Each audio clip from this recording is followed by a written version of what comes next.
Boa noite, a paz do Senhor para os irmãos que estão em casa, aos casais, né? Vamos começar a nossa rede, né? A nossa rede em comemoração ao Dia dos Namorados, né?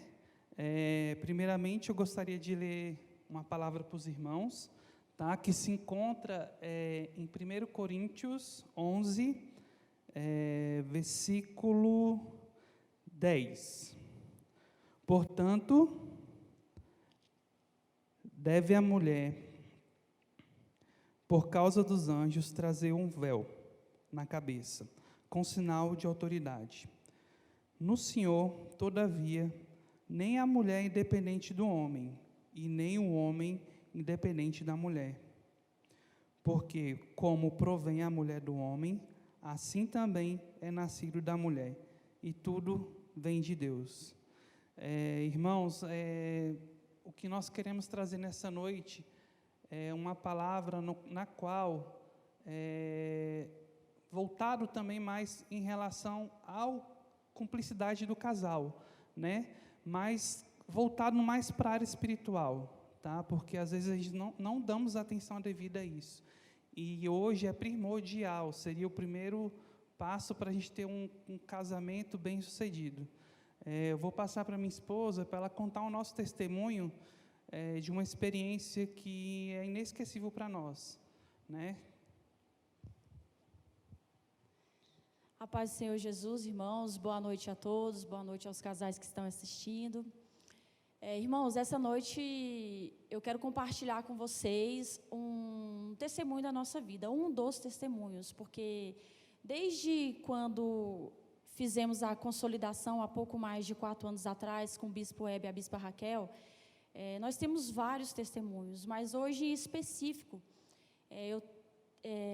eu separei esse porque tem a ver com essa palavra que o Jamerson acabou de ler em 1 Coríntios 11. Então, assim, o Jamerson, ele começou a trabalhar nessa empresa que ele trabalha hoje, em julho de 2019. E nessa época, estávamos atravessando a pior parte financeira que a gente já havia passado. Era uma crise que estava muito, muito forte. Então, assim, a vontade de sair daquela situação, quem na época acompanhou sabe como foi difícil, a vontade era muito grande. Então, a busca começou a ser maior. Então, assim que ele começou a trabalhar, começou a entender como ia funcionar as vendas, ele pegou e foi me contando. Ele me explicou, ele falou assim: amor, se eu vender uma quantidade X de carros, a comissão é tanto. Se eu chegar a outra quantidade, é mais tanto. E assim, quanto ia aumentando, né, a comissão ia ser maior, o salário ia ser bem melhor. E aí, esse teto máximo seria de 21 carros. E se ele vendesse a partir daí, ficava nessa comissão dos 21. E eu falei assim: amor, pois então você vai vender 21 carros todos os meses. Amém, amém. Entrou em concordância e aquilo ficou no coração. Então, a vontade de sair daquela dificuldade financeira era muito grande. Eu ministrava no Jamerson para que ele fosse o melhor vendedor daquele lugar. Ele era o novato, mas no meu coração eu sabia que ele ia ser o melhor vendedor daquele lugar. E eu queria que ele fosse o provedor financeiro exclusivo de casa, porque eu tinha um sonho de ficar no centro do nosso lar mesmo, para dar luz aos sonhos e projetos do Jamerson, como auxiliadora idônea, como videira frutífera, cuidar dos nossos filhos. E eu comecei a ministrar nessa palavra. E comecei as orações, e falando: Senhor, obrigado por esse mês, o Jamerson está vendendo, e ele faturou 21 carros. Só que nessa época, nesse início, eu ainda não estava fazendo com excelência. Então, quando foi em novembro de 2019, eu montei um modelo de oração. Quando eu escrevo, eu tenho mais facilidade. Então, eu montei todo o modelinho para seguir todos os dias. E nesse modelo que eu fiz, o perfil do Jamerson lá, eu coloquei que ele, todos os meses, ia faturar 21 carros. Então, assim, quem está nessa área sabe que é muito difícil vender 21 carros. Não é fácil, mas dentro do meu coração, a convicção era tão grande, a certeza era tão grande, que eu sabia que ele ia vender, eu sentia aquela alegria mesmo. Eu falava, amor, parabéns, esse mês você vai vender 21 carros. Ou então, o mês acabava, não tinha, e eu falava, amor, parabéns que você vendeu 21 carros, mesmo ele tendo vendido 12, 15, independente da quantidade. Então, entrava mês e saía mês, a gente ficava nessa busca. Então, foi assim até agosto de 2020. Então, lembrando que eu fiz esse modelo de oração em novembro de 2019. Então, quando foi agosto de 2020, para a honra e glória do Senhor Jesus, o Jamerson chegou e faturou e vendeu esses 21 carros. A felicidade foi enorme, a gente ficou muito feliz, mas assim, como eu já praticava isso, parecia que já era normal, já acontecia todos os meses, não estava acontecendo aqui, mas no mundo espiritual eu já estava nessa alegria há muito tempo. Então, irmãos, quando ele chegou a faturar esses 21 carros, eu não descansei. Eu não descansei em nenhum momento, eu continuei orando, porque assim, eu era e eu sou a videira frutífera do nosso lar. Eu estou lá no centro buscando para dar luz aos sonhos e projetos do Jamerson. Então, o que eu fazia? Eu grudava no Espírito Santo. Espírito Santo, esteja lá com o meu marido, é o Senhor que está lá conduzindo cada venda, é o Senhor que está lá levando cada cliente, que está lá em cada aperto de mão para o Jamerson fechar, porque o Jamerson é o meu cabeça. E aí, quando foi no mês seguinte, o Jamerson 21 carros novamente. E quando foi no outro mês, o Jamerson vendeu 25 carros. E aí, nesse momento, ele já era o destaque da loja. E quando ele vendeu os 25 carros, para faturar o carro tem que estar em estoque. Então, ele vendeu 25, mas só tinha, dos que ele vendeu, só 21 estavam em estoque, os outros não estavam. Então, ele faturou 21. E eu fiquei pensando, como a palavra da gente é poderosa, né?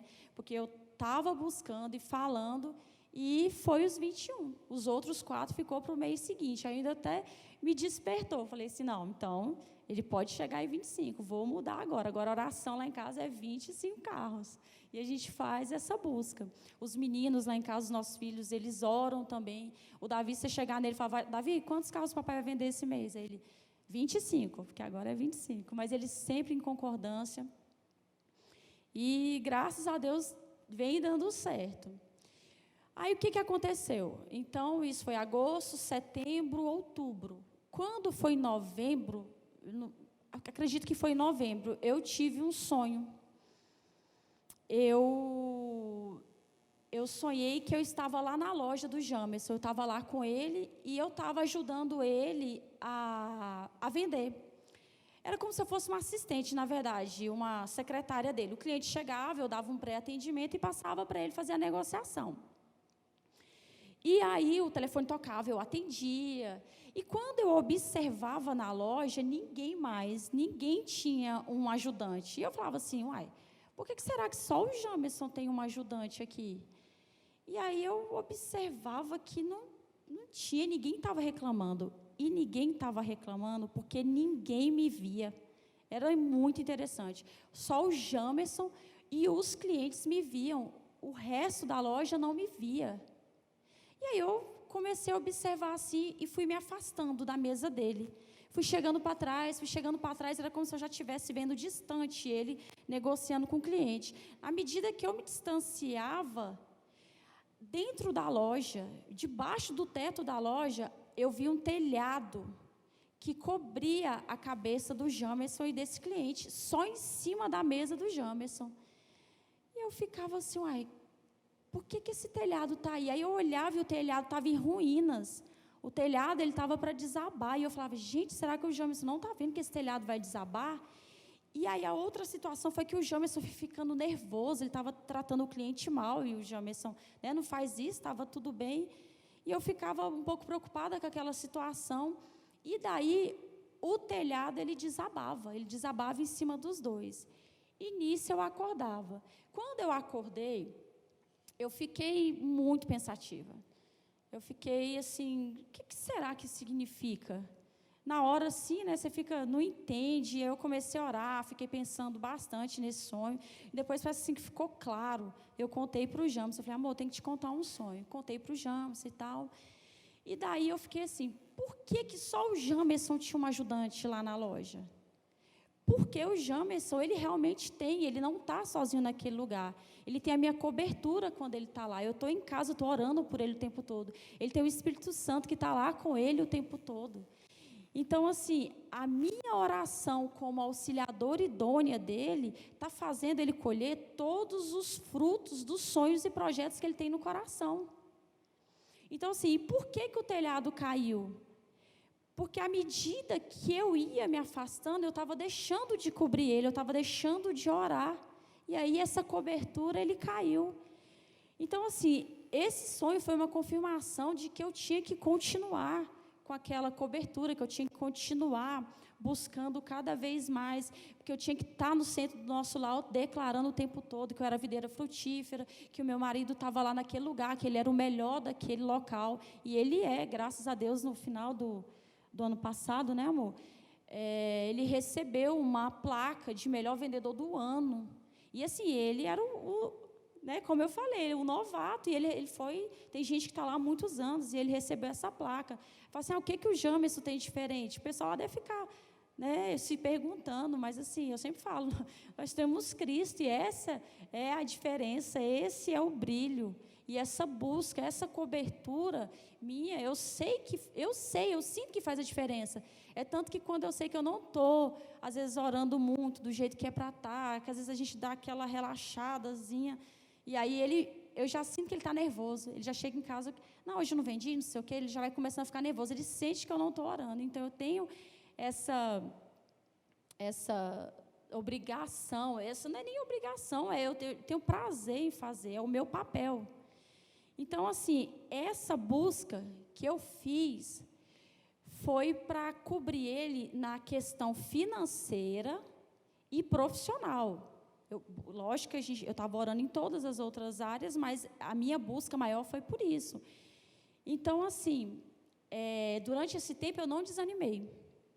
Quando ele não vendia, eu não mudava a minha palavra. Quando demorava, eu não achava que não ia acontecer. Eu firmei naquela palavra, eu tive fé que aquilo ia acontecer, e aconteceu, porque eu busquei de todo o meu coração.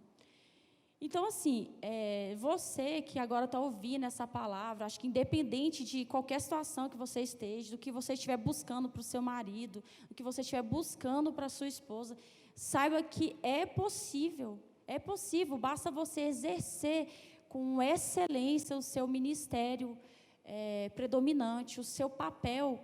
Essa busca com excelência vai fazer toda a diferença. Então, assim, deu certo com a gente, está dando certo, e eu acredito que pode dar certo com qualquer pessoa, basta você exercer esse papel. Então, assim, o recado que eu deixo, que é: marido, seja o cabeça da sua esposa, e esposa, seja a auxiliadora idônea que o seu marido precisa, porque vai dar certo. Amém? Eu agradeço essa oportunidade em ter compartilhado com vocês esses testemunhos. Em breve vamos compartilhar muitos outros. Amém? E é isso, irmãos.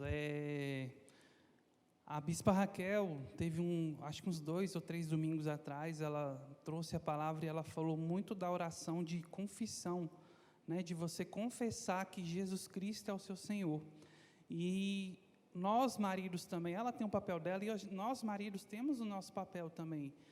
E quando eu vejo que, acontece alguma coisa que, ou falta de tempo, ou às vezes mesmo por se acomodar em relação à oração, que às vezes que eu sinto que eu estou nervoso, que eu sinto que eu vejo assim que não deve estar orando como tem que ser, às vezes eu volto a confirmar e a intensificar minhas orações em confissão, que Jesus Cristo é o meu Senhor, que eu sou cabeça, que a minha esposa é minha auxiliadora idônea, entendeu? Então, são coisas chaves que nós não podemos perder, que está tão na nossa mão, é tão simples, que às vezes por falta às vezes de comodismo, né? Às vezes por pensar numa situação que por algum problema que você balança e não segue o que está aqui, simples, né, irmãos? Amém? Eu vou agora convidar o Júnior e a Thaís para a gente orar por eles, passar a palavra para eles.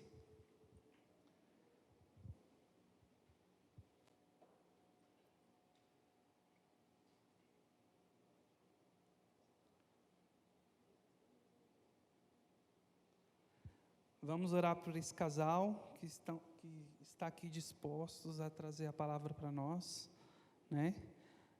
Espírito Santo, no nome do Senhor Jesus Cristo, estamos agora com a vida do pastor Júnior e da pastora Thaís. No nome do Senhor Jesus Cristo, te louvamos e te adoramos pela vida deles. Esteja cobrindo os teus filhos, esteja cobrindo a família deles. Espírito Santo, te louvamos porque é o Senhor que conduz a palavra que sai da boca deles, Pai. E no nome do Senhor Jesus Cristo, Pai, nós te louvamos e te adoramos, Pai. Ministramos agora a mente de Cristo na vida de cada casal que está no seu lar. Espírito Santo, esteja abrindo os olhos espirituais, esteja renovando a mente dos teus filhos, Pai. Que no nome do Senhor Jesus Cristo, Pai, que o Senhor esteja, Pai, derramando da tua unção sobre a vida de cada um, Pai. No nome do Senhor Jesus Cristo, Pai. Amém. Não, é aqui. Tá. Agora vai. A tua presença é real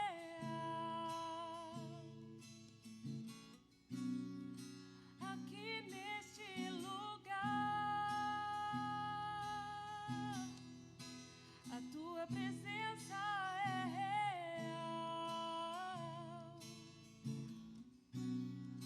aqui neste lugar.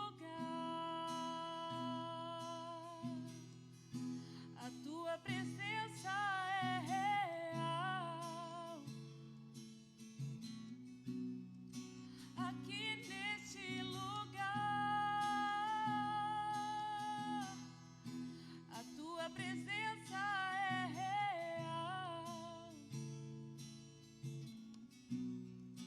aqui neste lugar.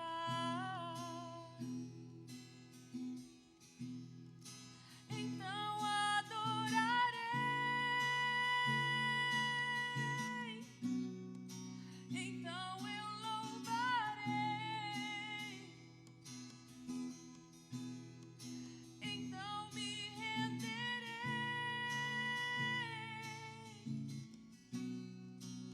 totalmente a ti. Então adorarei,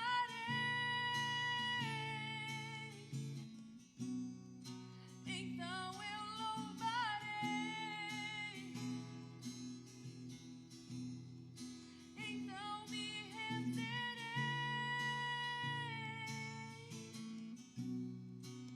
totalmente a ti. Santo é o Senhor,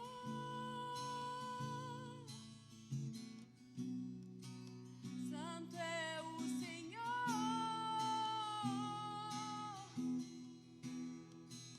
Santo é o Senhor, Santo é o Senhor. Que a presença de Deus se faça presente aí na sua casa, onde você estiver, com a sua família, com a sua esposa. Que Deus possa estar presente entre vocês, fazendo manifesta a presença dEle, em forma de amor, carinho, compreensão.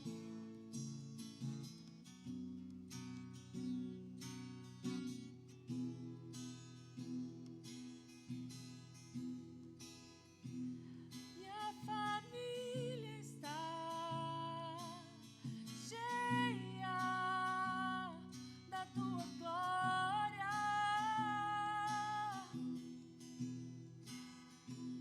Minha família está cheia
Boa noite, a graça e a paz, tudo bem?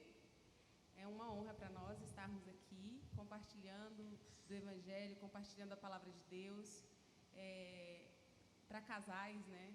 É uma coisa que nós temos muito prazer de falar e muito prazer de sermos, né, família. E quando a gente fala de casal, a gente fala de família. Então eu quero apresentar aqui primeiro, né? Meu nome é Thaís e eu sou casada com o Júnior. Nós temos 4 filhos.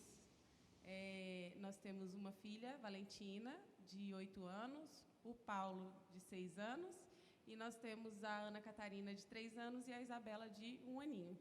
Então, é uma honra para nós sermos família e poder compartilhar daquilo que Deus tem colocado nos nossos corações a respeito de família com outros casais. E aí, agora eu vou passar a palavra para o meu digníssimo para ele continuar falando um pouquinho. Sejam bem-vindos, é uma honra, um prazer a gente poder compartilhar a vida da conjugalidade dentro de uma perspectiva da espiritualidade cristã, que, como o Jamerson falou aqui no começo, eu acredito que esse é o grande X da questão nos nossos dias, que se nos voltarmos para uma vida espiritual mais intensa, amaremos melhor e respeitaremos um ao outro, e a família e o casal vai cumprir bem a sua missão em Cristo Jesus. Bom, quando a gente tem refletido algumas coisas, e a gente vive um tempo onde as pessoas, elas, por não estar exatamente desenvolvendo uma espiritualidade mais intensa, elas ficam sem saber como amar. Porque a natureza do amor, ele é sempre sacrificial. Se eu não amo o outro sacrificialmente, se eu não me dou em serviço ao outro, então de fato eu não estou amando bem. Porque a fraqueza das pessoas hoje em dia é exatamente o fato de querer se servir do outro e não servir ao outro. E uma outra prerrogativa que isso acaba trazendo, danosa também, que a gente observa em nossos dias, é que nós preconceituamos demais o outro. É como se eu quisesse que a Thaís fosse de determinada forma e começo a julgar se ela está sendo exatamente daquela forma que eu gostaria. Se vocês pegarem as literaturas contemporâneas que tratam a respeito de casal, você vai ver que tem lá 300 regras sobre como deve ser o procedimento do marido. O marido ideal, ele age assim, assim, assim, e aí vem 300 regras de como é que o marido né? Da mesma forma com a mulher. Aquela mulher ideal ali, vem um monte de regras. Então, as literaturas e muitas ministrações que temos hoje em dia voltado para casais, ela está muito voltada para dentro das regras. E as regras são boas, né? Porque elas estabelecem ali um certo limite. Mas, de fato, se nós formos também prestar atenção, nunca se falou tanto a respeito de casais, a respeito de conjugalidade, como nos últimos 20 anos. Agora, os resultados que são tristes. Até antes da pandemia, a estatística era de que a cada 3 casamentos, um terminava em divórcio. Isso no meio secular, não no meio cristão. A cada 3 casamentos, um ia terminar em divórcio. E por incrível que pareça, entre os evangélicos, a cada 3 casamentos, um terminava em divórcio. A mesma estatística de divórcio para o meio evangélico é o mesmo para dentro para o mundo, né? Para o meio secular. Depois desse período de pandemia, nós vemos que a quantidade de pedidos de divórcios aumentou bastante. Então, a gente também não tem uma estatística atualizada para saber se quem é secular, quem está no mundo, está tendo mais ou menos divórcio que dentro da igreja. Ou seja, regras em excesso, elas não vão resolver de fato o problema. E isso mostra, então, a incapacidade que estamos tendo de amar. Porque, veja, se eu li Provérbios 31, entendi ali o que é a mulher ideal, e não faço o que a Ana estava fazendo com o Jamerson, né? Estar cobrindo ele ali, ministrando que ele fosse tudo aquilo que a Bíblia diz que ele pode ser em Cristo Jesus. Se eu não estou fazendo isso, a tendência é que, ao olhar para Thaís, e se ela falhar em algum detalhe da mulher ali de Provérbios 31, eu já vou julgá-la. Eu vou ver ela a partir das regras, daquele amontoado de regras. Então, entre eu e ela vai construir um muro de separação entre nós dois, porque eu nunca vejo ela, eu vejo a quantidade de regras que ela tem que cumprir de dever comigo. E assim eu não a amo de verdade. Existe uma expressão filosófica até, que se chama contemplação amorosa. É eu contemplar a Thaís, olhar para a Thaís, sem tecer nenhum julgamento sobre ela. Estar desarmado para que ela seja ela, para que ela se manifeste para mim, e eu assim a ame de verdade. Não quero julgar ela, eu quero que ela seja ela. E nesse sentido, eu diria que o trabalho do homem, ele é muito semelhante ao trabalho do sol. Porque o sol, se nós observarmos, o globo, né? Ou se nós observarmos, porque tem gente que é terraplanista também, né? Mas se nós observarmos o trabalho do sol sobre a terra, nos lugares onde o sol mais está presente, né, o fato dele estar muito presente ali, aquela terra começa a se tornar um deserto. Então ele começa a devastar tudo, por causa da presença dele em excesso. Os lugares onde ele está mais ausente, ele está mais distante, também é um problema, porque começa a ter muito frio ali. Então nós que vivemos num clima mais tropical, isso quer dizer que nós temos uma distância mais correta do Sol, porque aqui a terra se torna mais frutífera, então não temos tanto excesso. Nesse sentido, o trabalho do homem para com a mulher é aquecer ela de tal forma que ela passe a ser frutífera. A expressão que a Ana usou aqui no começo, videira frutífera.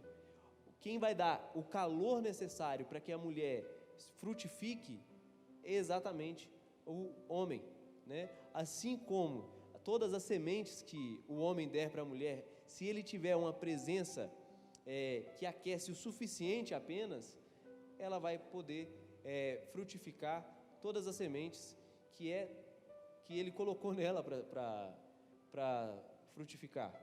Então, eu vi uma vez, né, um filósofo espanhol, ele disse que a mulher é muito parecida com o clima. E eu acho isso tremendo, porque se nós observarmos, o clima mesmo de uma casa, né, o ambiente, ele é sempre colocado pela mulher. Então, por isso Pedro vai dizer que a mulher pode converter e santificar um homem sem usar nenhuma palavra. Só a presença dela em mansidão, em amor, em gratidão, já muda tudo, né? E, enfim, vou deixar minha esposa falar um pouco também. Dentro disso que você estava falando, uma coisa que é muito interessante, assim, da gente levar em consideração, é que diante de todas essas regras que a gente vive, que a gente vê e que existem, e que algumas delas a gente deve e aplica dentro da nossa realidade, né?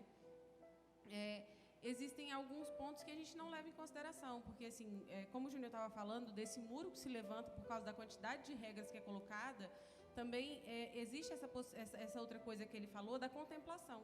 E como é que eu posso contemplar o meu esposo, ou como é que o meu esposo pode me contemplar amorosamente? Então, uma forma que a gente pode aplicar isso de forma mais amorosa, que normalmente a gente tem aquela coisa assim, de orar pelo esposo, que é o que a Ana falou aqui no início, né? Que a forma como ela orava pelo Jamerson era como se ela estivesse lá. E quando a gente olha essa questão de contemplar amorosamente, de ver o outro e de não só ver as regras que esse outro precisa praticar a meu favor, mas ver o outro com dignidade, ver o outro de verdade, ver as necessidades, ver as causas e as falhas, mas não as falhas de forma que eu vou julgar as falhas do outro. Porque, como a Bíblia vai nos dizer, a Bíblia nos diz que o homem e a mulher se tornam uma só carne. E quando, por exemplo, quando a gente vai orar pelo outro, que era o que a Ana estava fazendo e o que ela faz constantemente pelo Jamerson, é que quando a gente vai orar pelo outro, a gente não deve orar pelo outro, por exemplo, o meu esposo tem uma falha, tem um defeito e eu vou orar para que ele melhore nisso. Então, a partir desse momento, eu estou colocando uma regra de que meu esposo deve ser daquele jeito, ou vice-versa. O meu esposo coloca uma regra de que eu tenho que ser daquele jeito, e aí ele começa a me ver como uma regra. Mas se eu começar a orar por ele de forma a vê-lo como indivíduo e como uma só carne, começar a orar por ele como se eu estivesse orando por mim mesmo, e vice-versa, e ele orar por mim como se ele estivesse orando por ele mesmo, eu vou sentir as dores que ele sente e eu vou conseguir enxergar da forma como ele enxerga as dores que ele está vivendo. Então, às vezes a gente vê vícios, às vezes a gente vê defeitos, às vezes a gente vê falhas no outro e a gente não contempla essa pessoa amorosamente. Então, quando eu não contemplo ela amorosamente, eu também não consigo enxergar o que essa pessoa tem de bom. Eu só vejo as falhas, eu não consigo ver a beleza que tem por trás de tudo aquilo. Porque todo mundo tem muitas coisas boas e todos nós temos falhas. Se não tivéssemos falhas, nem estaríamos mais aqui. Mas quando nós devemos olhar para o outro com esse olhar amoroso, contemplativo, orando pelo outro e guardando o outro em oração, não como o outro, mas como a mim mesmo. Então, porque nós somos agora uma só carne. Então, quando eu oro pelo Júnior, quando eu vejo as falhas, quando eu vejo os defeitos, quando eu vejo as dificuldades do Júnior, eu me vejo nos defeitos dele, porque nós somos agora uma só pessoa e vice-versa. E assim, quando ele olhar para mim e ele ver os meus defeitos, ele vai orar por eles como se ele estivesse orando por ele mesmo. Então, assim, nós conseguimos contemplar e vislumbrar a beleza que o outro tem e parar de imputar regras em cima das pessoas. Porque o maior problema dos relacionamentos é exatamente isso. É que a gente imputa regra demais em cima do outro, mas nós nos esquecemos de que também somos imperfeitos, de que também temos falhas, de que também temos deveres que deveríamos cumprir e não estamos cumprindo. Então, a partir do momento que a gente começa a olhar para o outro, contemplando, com compaixão, como se estivéssemos orando por nós mesmos, nós começamos a enxergar o outro de verdade, nós começamos a enxergar a beleza que há no outro e a dor que o outro sente por não estar conseguindo estar à altura que devia estar. Você podia contar brevemente a fábula da Bela e a Fera? Todo mundo já deve conhecer, com certeza você já ouviu na sua infância ou em algum momento da sua vida você já ouviu a fábula da Bela e a Fera, mas eu vou contar ela rapidamente para você aqui hoje, sinteticamente, para a gente poder exemplificar alguma coisa aqui, para a gente poder conversar a respeito desse assunto. A Bela e a Fera começa na história de um pai com suas 3 filhas, e todas muito belas, porém, 2 dessas filhas, as mais velhas, elas são muito bonitas, mas elas não têm bondade, elas não conseguem casar a beleza delas com a bondade. E aí nós temos, por outro lado, a Bela, que é chamada de Bela exatamente não só porque é tão bonita, porque todas as 3 são lindas, mas também porque ela consegue casar a bondade com a beleza física. Então, ela faz um conjunto de beleza. A beleza física, a beleza de bondade, ela consegue casar isso tudo.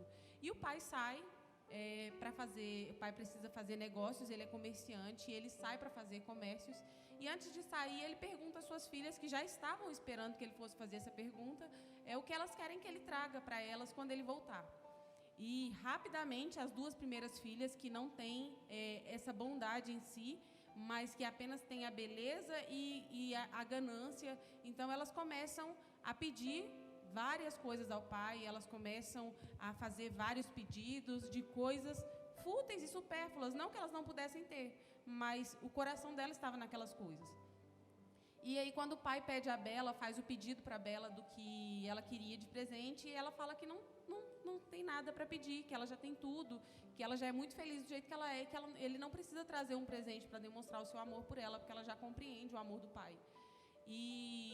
Mas o pai insiste, e ela, na tentativa de agradar o pai, né, ela vê uma rosa e aí ela fala para ele: me traga uma rosa. E o pai sai para fazer a sua viagem. E na volta para casa, ele se depara com uma situação complicada de tempestade, e aí no meio da tempestade ele acaba se perdendo, e ele consegue quase cair em um abismo, mas consegue se voltar, né, se recuperar, e aí ele chega em um lugar, quando o dia amanhece, ele percebe que ele está num bosque, né, e que ele vê um castelo, e é onde ele vai caminhando até chegar a esse castelo. Quando ele chega lá, as portas estão abertas. E quando ele entra por essas portas do castelo, na primeira sala que ele se depara, tem o nome dele escrito na parede.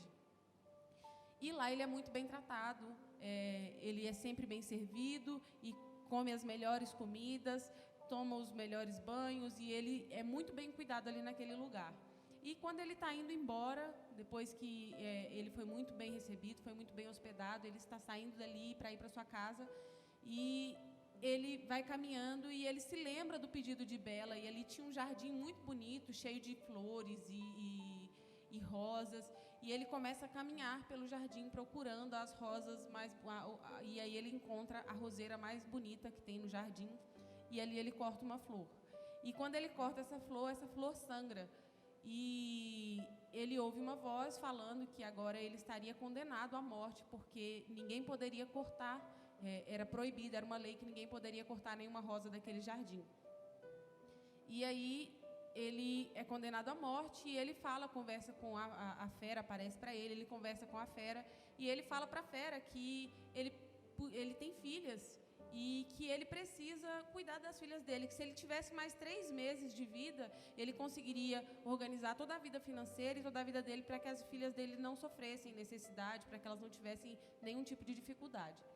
E a fera se compadece e permite que ele vá para a casa dele, e que ele pode, que em determinado dia ele tem que voltar. E não só ele tem, ou ele tem que voltar, ou alguém tem que vir no lugar dele, mas alguém tem que se sacrificar por causa daquela rosa que ele arrancou. Então ele vai embora carregando, e aí ele acha que é um sonho, e ele se percebe que não é um sonho, porque ele está com a rosa na mão, e ele chega lá, ele entrega a rosa para Bela, e nenhuma das filhas logo pergunta pelos presentes, menos a Bela. E aí elas ficam muito tristes porque não receberam os presentes. E o pai também não conta o que aconteceu, entrega a rosa para Bela, e as outras ficam chateadas porque ele trouxe presente para Bela e não para elas. Então ele vai vivendo ali, e logo de início a Bela percebe no olhar dele que tem alguma coisa de errado, mas porque ela é muito bondosa, ela acha que não é o momento exato de perguntar alguma coisa.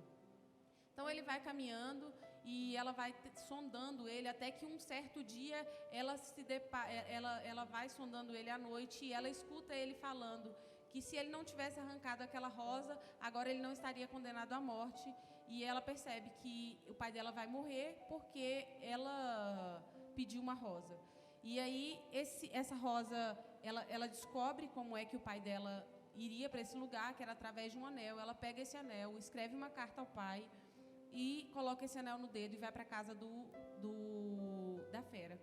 Quando ela chega lá na casa da fera, a primeira coisa que ela se depara com a fera, ela fica assustada, porque ele é uma pessoa feia, né, uma fera, uma aparência meio de urso, e aí ela fica um pouco assustada, mas por causa da bondade dela, ela consegue enxergar os olhos da fera.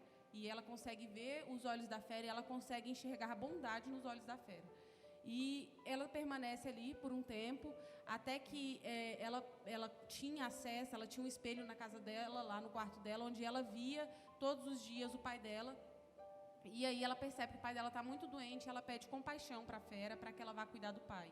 E a fera fala para ela que ela pode ir, desde que ela volte no dia combinado, porque se ela ficar muito tempo longe também, a fera também vai morrer.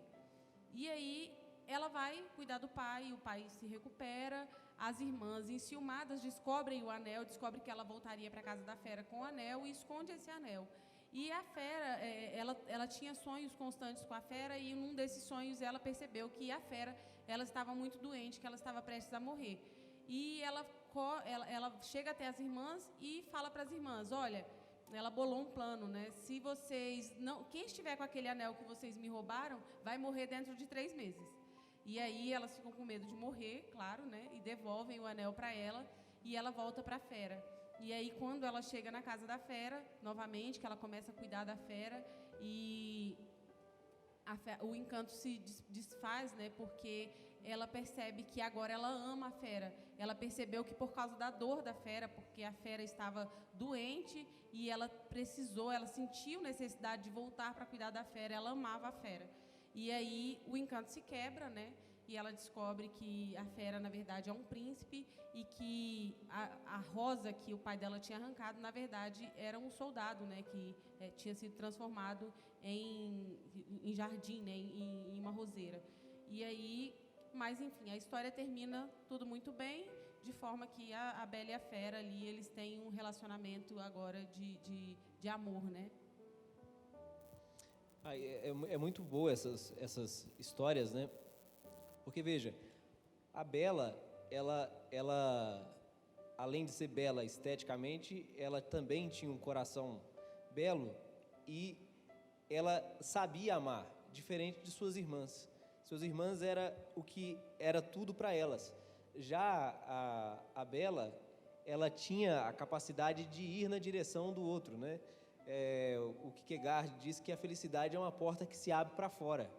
Então, o amor, o amadurecimento do amor, ele é sempre um serviço, ele é sempre se colocar à disposição do outro. Uma vez uma pessoa falou para mim assim: ora para mim, eu quero casar, tem como você orar para mim? Eu falei: mas para que você quer casar? E ele respondeu: porque eu quero uma mulher para cuidar de mim, para cuidar das minhas roupas, para fazer comida para mim. Eu falei: então você quer que eu ore para Deus te dar uma mãe, né? Porque o que a Bíblia vai dizer é que o homem deve amar a sua esposa como Cristo amou, ou seja, é um amor de morte, ele é sacrificial. E todo amor que não é sacrificial ainda não é amor infantil, né? Eu tive a oportunidade, se não me engano, 2 ou 3 vezes, de falar com algumas mães, e elas estavam chorando porque o filhinho dela de 2 anos falou para ela que não amava ela, e ela ficou arrasada, porque aquela criatura, né, aquele selvagem, né, porque toda criança é um pequeno selvagem, né, ele enche as fraldas, ele não tem horário para nada, só grita, né, e falou para ela que não amava ela, e ela estava destruída, porque aquele pequeno selvagem falou que não amava ela. Falei: mas ele está certo, ele não te ama mesmo, porque só ama de verdade quem é maduro.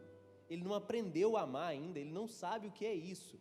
Ele está na fase de receber muito amor, de alguém que se sacrifique por ele, de que o forme. Aí assim, talvez um dia, quando ele estiver mais velho, ele vai conseguir amar. Ele agora é só afetivo. E de fato a gente vive uma era de muita infantilidade, porque todo mundo está muito focado em ter prazeres, né? Tanto é que as pessoas hoje se casam para não ter filhos, simplesmente para ter alguns prazeres ali. Por quê? Porque o filho é exatamente o fruto, a expressão de um amor mais profundo. Quer dizer que agora você vai ter que viver mais intensamente em prol de outra pessoa. Agora você tem uma causa a mais pela qual morrer, pela qual se sacrificar. Seus sonos nunca mais serão os mesmos, né? Você tem agora um motivo para trabalhar, para colocar o seu dinheiro, são os filhos, né? Então as pessoas hoje perderam também um pouco a noção de constituir família. Eu quero casar ali, vou juntar os trapos, se não der certo, a gente separa. E é horrível o índice que eu estava citando ainda há pouco, de divórcios no meio da igreja. Não faz diferença você ser cristão ou não cristão, a taxa de divórcios é a mesma. E essa história aí da Bela e a Fera, a Bela, primeiro, ela se coloca no lugar do pai, falando: não, vou morrer no lugar do meu pai. E depois, a Fera, amando ela, apesar de toda a feiura da Bela, era um monstro, ela conseguiu ver ele, e ela conseguiu amá-lo, apesar de sua feiura, né? Ela conseguiu ver para além das aparências. E hoje também nós temos um problema muito grave, que é o culto às aparências. E o culto às aparências não produz nunca pessoas que amam de verdade, amam de modo maduro e sacrificial. por isso, essa questão de amar, contemplar amorosamente, é eu deixar com que a pessoa seja ela mesma, e se ela se apresentando a mim mostra defeitos, mostra falhas, sou eu quem, através de um amor sacrificial, vou cobrir essa multidão de falhas que tenha. E é engraçado, assim, isso aí que você está falando, porque uma outra realidade dos nossos dias é que os casais, eles têm uma facilidade enorme, assim, de falar mal uns dos outros entre amigos, entre familiares, e às vezes em tom de brincadeira, ou às vezes mesmo em tom de desabafo, mas é uma coisa muito comum nos nossos dias, quando nós deveríamos cobrir o outro, que é isso que você está falando, quando nós deveríamos estar ali cobrindo a multidão de pecados do outro, amando o outro de fato, nós estamos expondo as falhas do outro e deixando com que aquele outro seja exposto e ridicularizado. É interessante isso aí, porque, de fato, a nossa cultura é algo, por exemplo, uma pessoa que a gente respeita e ama muito, talvez o melhor amigo, quando a gente vê o melhor amigo, e talvez esteja em grupo, o fato dele ser meu melhor amigo não faz com que eu o promova no grupo ali de homens, né? Fala, olha, o fulano é virtuoso. Não, eu falo mal dele, né? O fulano, seu narigudo, seu barrigudo, né? E tem até uma piada, né? Que fala que a mulher, quando se encontra uma com a outra, né? Fala, nossa menina, 3 beijinhos, como é que você tá linda, não sei o quê, não sei o quê.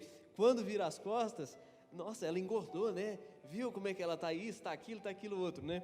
Já o homem, a piada vai dizer que um encontra com o outro, fala, seu careca, barrigudo, mas você é feio, não sei o quê, não sei o quê. Quando vira as costas, mas fulano é gente boa, aquilo ali é gente boa, né? Mas isso é uma coisa interessante, mas que a gente deve tentar forçar, principalmente na vida conjugal, é essa questão de nunca expor nenhuma fraqueza do outro, nunca em público. E o Julián Marias, ele diz assim, que existem palavras que jamais deveria sair da boca de um homem para uma mulher. Principalmente palavras de tom corporal, estético, porque aquilo ali vai arrasar de fato a mulher. Então é melhor colocar uma faca na língua do que proferir certas palavras, né? Assim também, não só com relação à estética, mas também até mesmo com relação à comida. Se de repente queimou o arroz, não reclame, fala que está bom, graças a Deus, né? Elogia o tomate, mas fala que está bom, né? São reclamações assim, são coisinhas simples do dia a dia, não são regras, são princípios. Quando eu tive a felicidade de morar com o apóstolo Baltazar antes de casar, e aprendi muito. Também tive o privilégio de participar da formação do material da consolidação, e vi o apóstolo também aconselhando muita gente e aprendendo muita coisa. Uma coisa que eu e Thaís colocamos no período de namoro e estabelecemos foi que nós nunca iríamos dormir com algum problema que tivéssemos tido no dia. E graças a Deus está assim. Eu esqueci quanto tempo a gente tem de casado. Vai fazer 13 anos. 13 anos.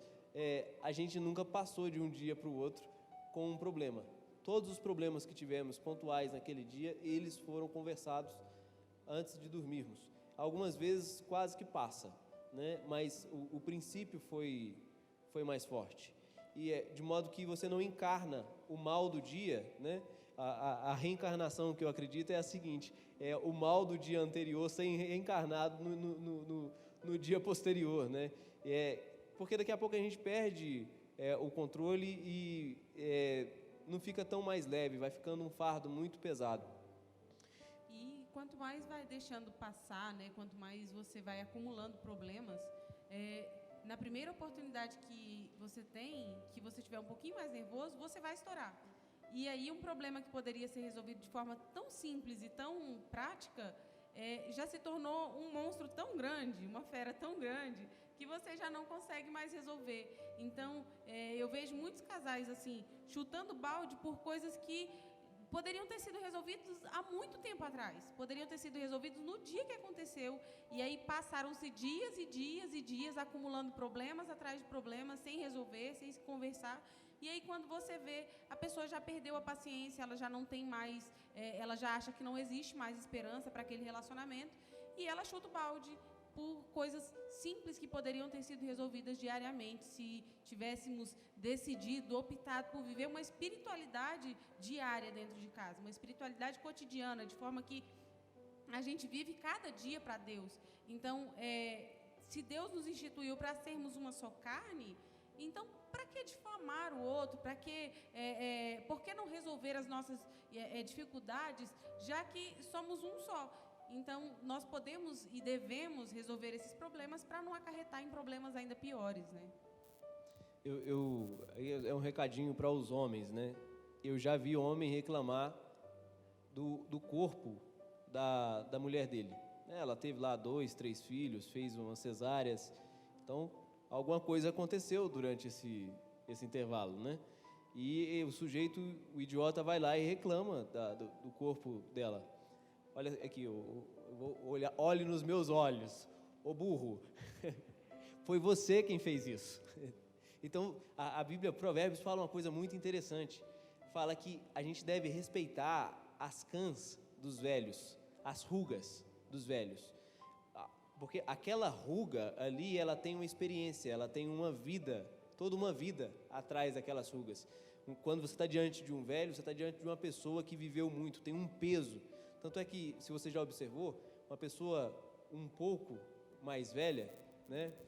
Não que você esteja, viu, apóstolo, mas a palavra dele tem um peso, porque ele tem vida. E já passou ali dos 60, já é um ancião. Então, quando ele fala, aquilo vem muito pesado, e ele não precisa falar muito, o contrário de mim, né? Que tem que falar, né? Para poder tentar ver se consegue, se convence. Então, quando você olhar para o corpo da sua mulher, que já ganhou algumas rugas, algumas estrias, você tem que tratar aquilo ali com dignidade, com respeito, com honra, e não apenas querer ser um garotão, o jovenzão, bonitão, né? Porque de fato foi você quem desgastou ela, e principalmente se foi depois de partos, né? Porque dali saiu uma pessoinha que veio alegrar a vida de vocês, que veio embelezar a vida de vocês. Então tem que tratar isso com seriedade, com dignidade. Cada marquinha daquela ali é muito valiosa, é muito preciosa. Então fica aí um recado, fica a dica, né? E assim, já caminhando aqui para o finalmente do nosso bate-papo, essa questão, de novo, da contemplação amorosa, como a Thaís disse, se a gente não resolve os problemas ali diário e vai deixando aqueles probleminhas também monstrificar a sua visão do outro, né? Eu já vi que muitas pessoas, quando o casal está tendo sérios problemas, aconselha eles para saírem, fazerem uma viagem juntos. Eles vão e fazem a viagem juntos. Quando volta, já volta divorciando. Porque eles não trabalharam essa faculdade de contemplar o outro amorosamente, de modo desarmado, e aí agora eles vão fazer uma viagem, vai para Caldas Novas, vai para a praia, e eles vão ficar fechados, um olhando para o outro.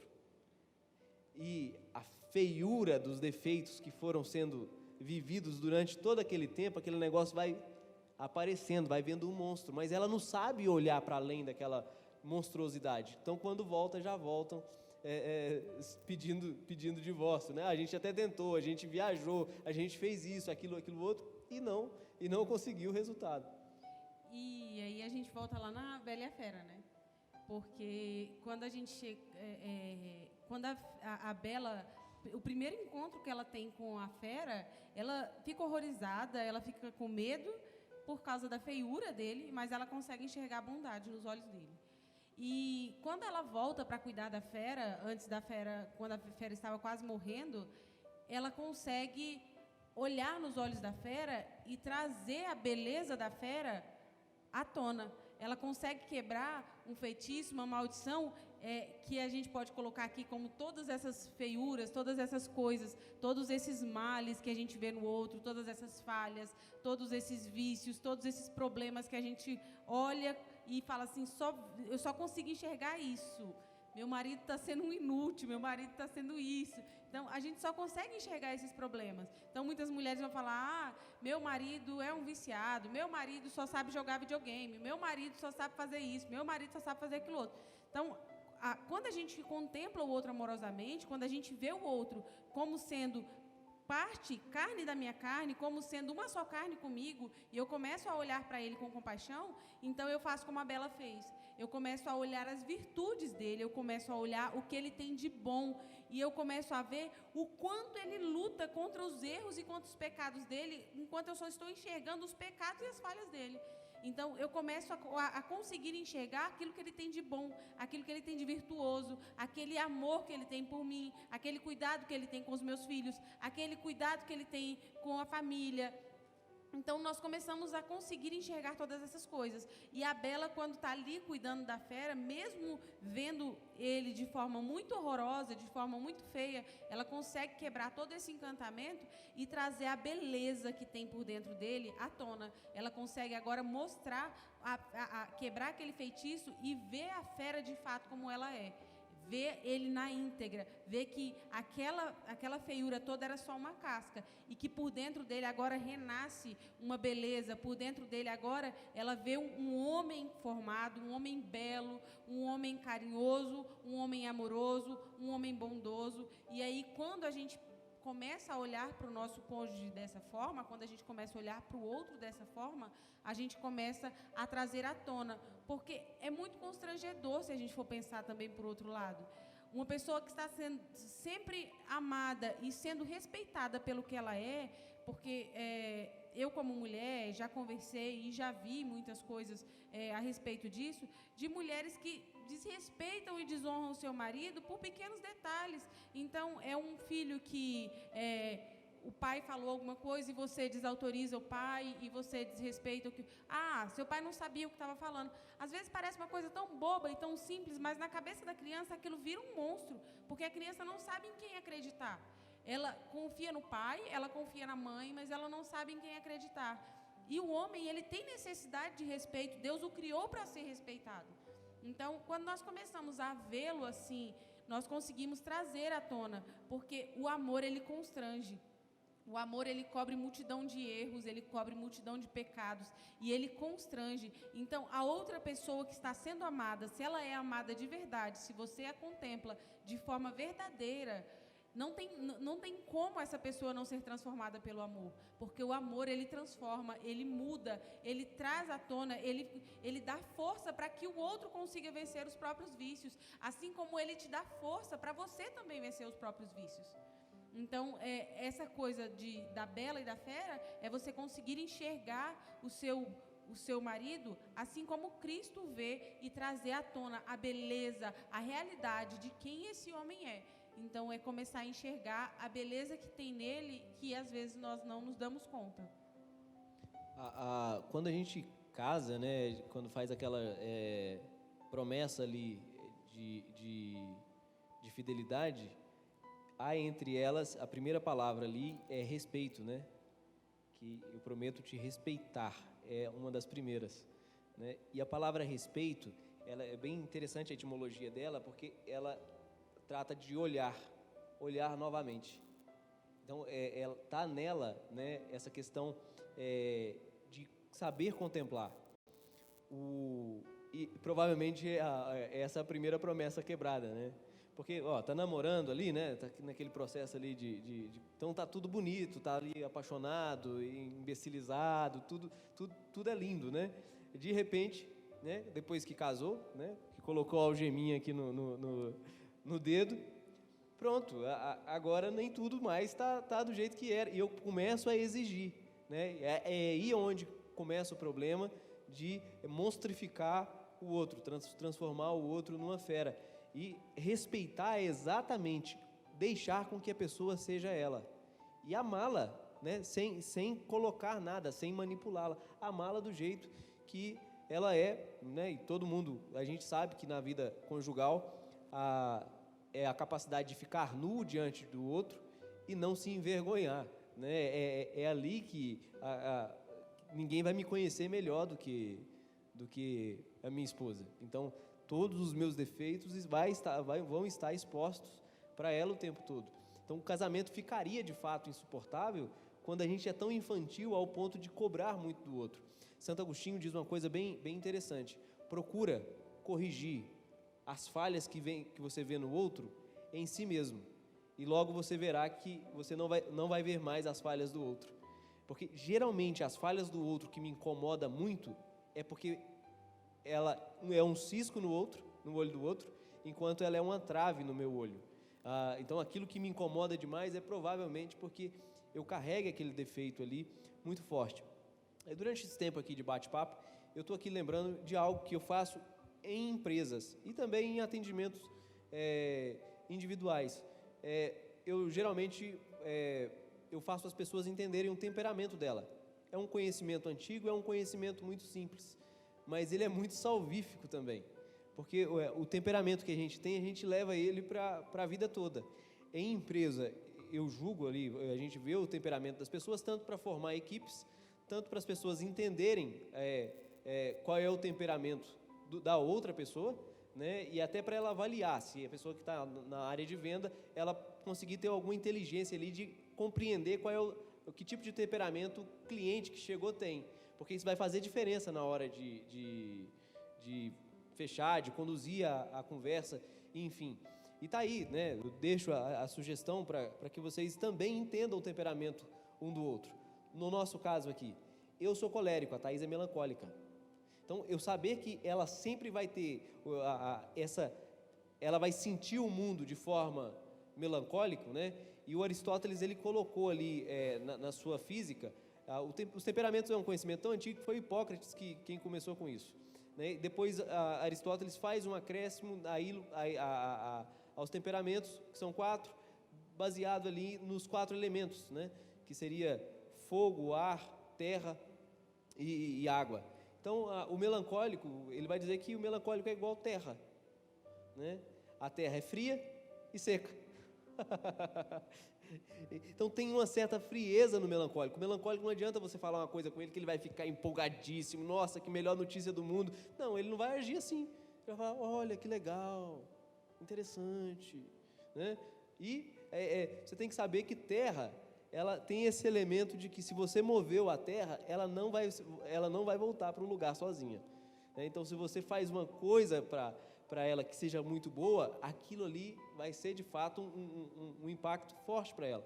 Se faz uma coisa que é ruim, o melancólico vai sentir aquilo ali profundamente, né? Já o colérico, ele tem esse elemento de fogo nele, né? Ele é irascível, né? Ele precisa de alguma coisa para queimar, e as coisas impactam ele, tudo que aparece para ele, ele vai agir com aquilo ali com certa força, ele vai ficar empolgado, né? E também vai levar aquilo por muito tempo. Então, a gente saber qual é o temperamento do outro, assim como tem as 5 linguagens do amor, todas essas coisas ajudam na hora de contemplar o outro, porque não adianta que se você não gosta do seu marido fleumático, né? E o fleumático, ele tem esse elemento de água nele. A água, para mexer, para se movimentar, ela sempre precisa de uma ladeira, né? Então é aquela pessoa que sempre precisa de um empurrão. Ele é mais lento nas suas ações, né? Na sua forma de pensar. Não adianta, se você não aprender a contemplar e respeitar o seu esposo, que de repente seja fleumático, né? E aceitar que ele é assim, ele é tranquilo, né? Ele é tipo o carteiro Jaiminho lá do Chaves, né? Ele vai querer evitar a fadiga de todas as formas. E aceitar que ele é assim, né? Entrar para aceita que dói menos. E respeitá-lo e honrá-lo por ser dessa forma e auxiliá-lo. Isso vai trazer muitos frutos, muitos benefícios, né? É claro que o ser humano é complexo demais, né? O temperamento não vai dizer tudo, nem pode ser usado aí como desculpa para nada. Se eu sou colérico, então, se eu tenho esse elemento de fogo, de ira em mim, eu vou ter que controlar a minha ira com a mansidão. E eu nunca vou poder falar assim, eu estourei porque eu sou colérico, né? Não, isso não vai funcionar. Não pode ser uma desculpa, nunca, né? Nunca. E, na verdade, a gente sabendo disso, a gente consegue lidar com aquilo que cada temperamento tem de defeito e ir melhorando, né? Então é uma descoberta legal que faz a gente contemplar o outro, faz a gente se entender, faz a gente entender o outro e contemplar ele e aceitá-lo por quem ele é. Tudo isso, né, vai beneficiar a qualidade do amor. E a Bela, né, a menina lá da nossa fábula aqui então, de hoje à noite, é que ela treinou muitos anos bondade, ao ponto de conseguir se colocar no lugar do outro para morrer, para se sacrificar em prol do outro. Então a gente tem que fazer esse treino de virtude, né, de colocar na carne a bondade que é espiritual, né, a bondade, a longanimidade, os frutos do Espírito, alegria, paz, longanimidade, benignidade, bondade, fidelidade, mansidão, domínio próprio. Esses frutos todos são espirituais. E a gente tem que levar para a carne mesmo, né, para o nosso corpo, materializar isso, fazer com que isso chegue nos nossos olhos, nas nossas mãos, nos nossos pés, para trabalhar isso na direção do outro. Aí aqui a gente vai se tornando uma só carne diante de uma missão que é espiritual. Ela é totalmente espiritual. O amor conjugal, a vida conjugal é o mais fértil dos relacionamentos, ao ponto de conseguir gerar uma outra vida, né? Desse amor saem outras vidas. Então, para que constituir família? Né? É para povoar o céu. Deus quis encher o céu por meio de casais. E constituir uma família é a mais, o apóstolo vai dizer que do discipulado é a mais nobre missão de um cristão, não é isso? E qual é a mais nobre missão, então, se o discipulado acontece dentro de casa? É ali, na rala do dia a dia, né, que a gente, tendo como princípio a bondade e o fruto do Espírito, e crescer espiritualmente, é a melhor coisa que tem, porque a gente vai conseguir olhar de fato o outro, não para julgá-lo, né, mas para servi-lo e para se sacrificar em prol dele. Eu, conversando com uma pessoa que me procurou um tempo atrás, casado não há tanto tempo, mas também não tinha pouco tempo, já tinha tempo suficiente, já tinha uma criança, e o sujeito entrou em contato comigo decidindo que ia separar da mulher, porque já não estava mais sentindo muito prazer, né? A paixão tinha acabado, né? Então já não está tendo muito prazer, então agora eu vou separar, já não faz mais sentido para mim ficar casado, né? E aí eu peguei e fui contar uma longa história para ele, né, de por que a gente chegou ao ponto de achar que o divórcio pode acontecer simplesmente porque eu já não estou sentindo mais nada, né? O amor não é isso, o amor é se sacrificar, é eu contemplar uma pessoa, amá-la, e estou disposto desde o começo a morrer por ela e morrer dia a dia, né? Acaba que a pessoa se torna uma cruz, né? Essa questão que você está falando aí também é que a gente tem que entender que o nosso casamento, o nosso relacionamento, a nossa vida diária cristã, como cristãos, é uma caminhada eterna para o céu. Então, estar casado, ter um relacionamento, ter um casamento, dia a dia você lutar contra os vícios através da virtude, para que um dia nós possamos estar frente a frente com o nosso Senhor e podermos olhá-lo e que Ele diga para nós: olha, eu te conheço, venha fazer parte do meu reino. Então, se a gente não faz esse processo de caminhada, vendo o nosso casamento como um caminho a ser percorrido para alcançar o céu, então nós começamos a valorizar muitos os defeitos e os vícios e não valorizar as virtudes e os frutos do Espírito que a Bíblia nos manda fazê-lo, né? Para essa pessoa, por exemplo, eu indiquei que ele assistisse aos desenhos A Caverna do Dragão, né? O pessoal aí da década de 80, 90 vai lembrar da Caverna do Dragão. O que trata aquele desenho? O pessoal estava no parquinho de diversão, de repente eles passaram para um outro mundo. E a tentativa deles o tempo todo é voltar lá para o parquinho de diversão. E no segundo episódio, quando eles conseguem lá, né? Quando o mestre dos magos consegue abrir uma passagem para eles voltarem para o parquinho de diversão, aparece a Uni, que era aquele unicórniozinho, né? E eles não podem voltar porque a Uni tinha aparecido. Aquilo ali está falando simplesmente, né, de uma realidade que as pessoas às vezes entram para um relacionamento pensando que vai ser um parque de diversão. E não é. A Uni ali é a representação de um filho. Eu não posso voltar para aquela minha vida hedonista, de brincadeira, de prazer. Por isso eles nunca voltam, né? Acabou, tchau, tchau, parquinho de diversão, acabou o mundo do Peter Pan, né? Que quer ser criança para sempre. Então, o amor, que é amor de verdade, ele é sempre maduro. Então, a gente precisa amar de modo sacrificial. E uma outra coisa é que ficar só juntando um monte de regras para saber se o outro está convivendo com aquelas regras, né? Não vai funcionar. Como a gente está vendo que não funciona por causa da quantidade de literatura. Todos os anos são lançadas, são best-sellers e os divórcios não param. O que está faltando para nós? Está faltando Cantares de Salomão, o Cântico dos Cânticos. Está faltando mais o fator poético, né? Que trabalha a imaginação, não no sentido de querer mudar, mas no sentido de ser mais romântico de fato, que os casais sejam mais românticos.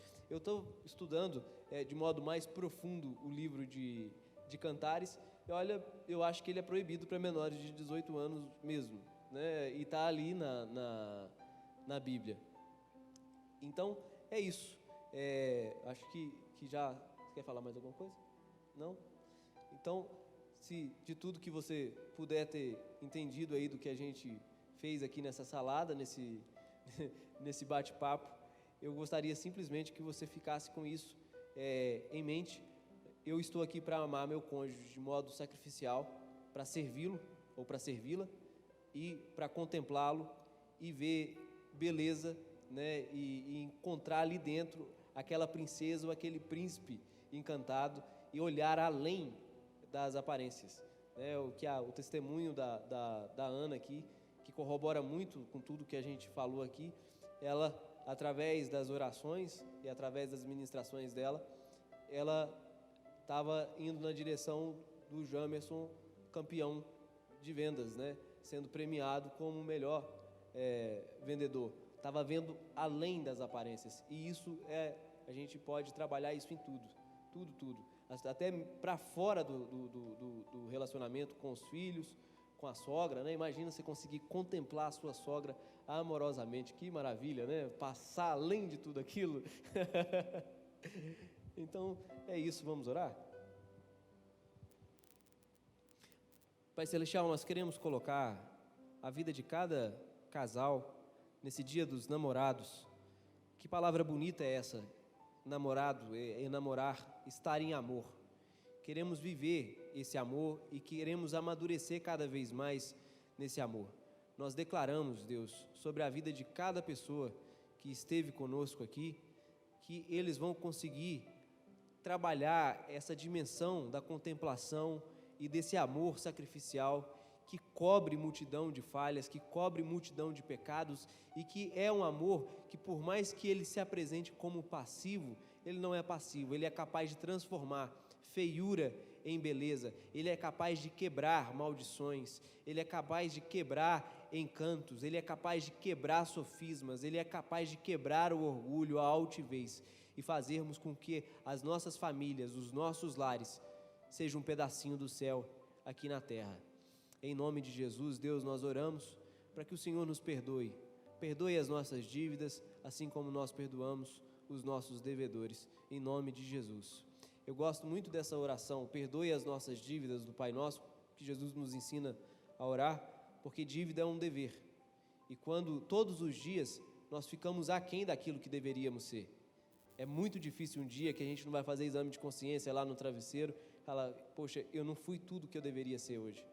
E eu olhar para o próximo com essa contemplação amorosa também Deus, perdoe aquilo que eu não consegui, que eu deveria ser hoje e não consegui, assim como eu também perdoo todos aqueles que deveriam ser de determinada forma comigo e não foram, e isso no nome de Jesus, tá bom?